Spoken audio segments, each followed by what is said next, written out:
Assalamualaikum Bolo. Sedikit cerita ya. Ini aku ada cerita sedikit lah tentang diriku. Lebih tepatnya ini keluh kesah aja sih. Nah sebelumnya aku ini kan kerjaku tuh security, ya kan security. Sudah ada sekitar 5 bulan itu aku kena pengurangan. Jadi sampai sekarang belum kerja.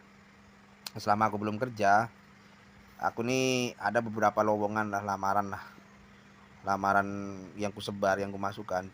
Kebetulan di area aku ini kan area pertambangan tuh, jadi rencana mau masukkan ke pertambangan ini. Macem-macem betul masalah ini Bro, masalah apa ya, persyaratan-persyaratannya itu. Nah yang pertama ini keuntunganku sebetulnya masuk ring satu.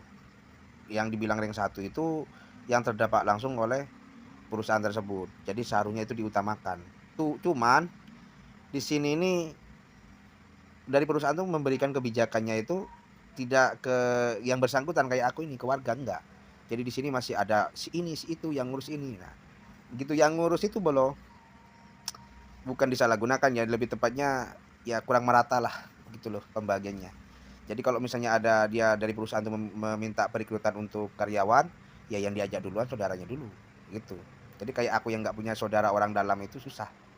Bahkan sampai aku ini bayar pun susah juga gitu loh, nggak main-main bolo ya, sekitar adalah aku bayar gitu. Kalau lewat ini, lewat apa ya, lewat sosmed itu kebanyakan penipu. Ya aku sudah masukkan link, ternyata aku dihubungi juga, dimintain sekian-sekian alasannya untuk rekomendasi lah gitu alasannya. Ya aku ya nggak mau dong kayak gitu. Aku bilang oke, aku bayar tapi dengan catatan aku masuk dulu gitu, cuman dia mintanya rekomendasi.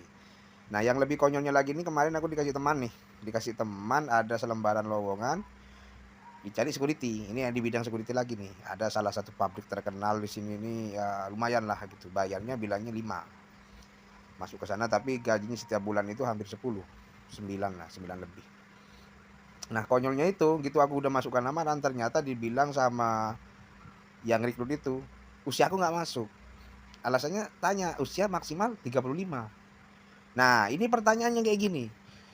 Tahun lalu itu maksimal 45. Kenapa tahun ini langsung jadi ke 35? Yang dicari perusahaan itu sebetulnya apa gitu loh. Jadi kalau misalnya tamat sekolah ya kan, belum nikah, kan sebentar aja menikmati yang punya persyaratan begitu. Kalau udah umur 35 ke atas nggak bisa, padahal seharusnya yang umur 35 ke atas itu orang butuh-butuhnya untuk biaya anaknya ya kan.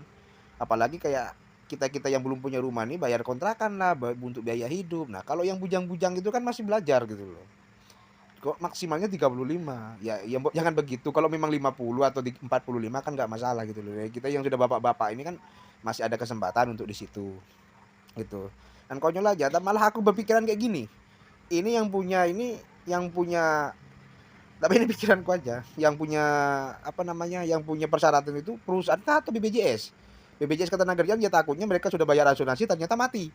Takutnya kayak gitu kan, kerja setahun mati kan mereka harus bayar. Kalau aku sih jujur aja, nggak usah pakai asuransi aja sudah kayak gitu, nggak usah pakai asuransi dah, nggak usah diwajibkan aja asuransi kayak gitu kalau memberatkan masyarakat. Kalau memang itu dari asuransi, tapi kalau tidak ya alhamdulillah lah. Tapi ini pun kebijakan itu yang beratkan sama kami, itu yang bikin kami nganggur setelah bapak-bapak ini, kayak contoh kayak aku nih yang nggak diterima gara-gara masalah umurku sekarang itu 38 mau ke 39.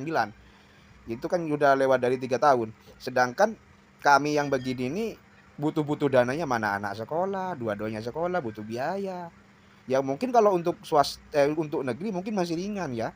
Masih ringan untuk negeri, paling kita siapkan sangu aja tiap hari. Tapi ya tetap aja sangu sama makannya hari-hari, belum lagi perlengkapan bukunya, ya kan. Terus satunya lagi anakku swasta, bayar SPP, belum lagi bayar listrik, mana listrik sama air tuh nyekek. Itu listrik aja kalau 1 bulan nggak dibayar dicabut. Ya, sedangkan kerjaannya kayak gini. Terus yang mau disalahkan ini siapa? Ya, ini kebijakan dari Pak Presiden lah ya kan. Biarpun apa ya, biar ada kita milih ini biar nggak kecewa gitu. Kebijakan lah itu kan semua, biarpun di sini dari menteri ini berarti itu kan ke kebijakan satu dari presiden. Kalau presiden bilang yes harus yes kan, kayak gitu ya kan. Ya harapan kami ke depannya itu supaya lebih enak lah hidup di Indonesia gitu.